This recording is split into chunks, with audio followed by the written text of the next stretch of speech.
আমার সঙ্গে মুখ্যমন্ত্রীর একদিন প্রাথমিকভাবে যেটা কথা হয়েছে তাতে আমরা শরিক দল হিসাবেই একসঙ্গে লড়াই করব এই নির্বাচনে, এই পর্যন্ত কথা হয়ে আছে।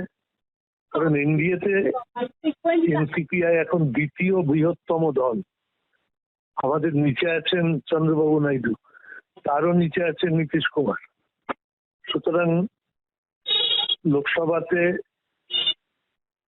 সংসদীয় দল হিসাবে এই যে এনডিএ দ্বিতীয় বৃহত্তম দল হিসাবে আমাদের নিশ্চয়ই যথেষ্ট গুরুত্ব বিজেপি দিচ্ছে, এবং আমি সে কারণে এই সিদ্ধান্তই নিতে চলছি, বা আমরা সকলে বসে নেব যে এই নির্বাচনে এনডিএ শরিক দল হিসাবেই আমরা যে যে আসনে উপযুক্ত জয়ী হতে পারবো, জয়ের সম্ভাবনা বেশি, যেখানে যে প্রার্থীর বেশি, যে দলের বেশি, তারাই সেখানে প্রার্থী দিই।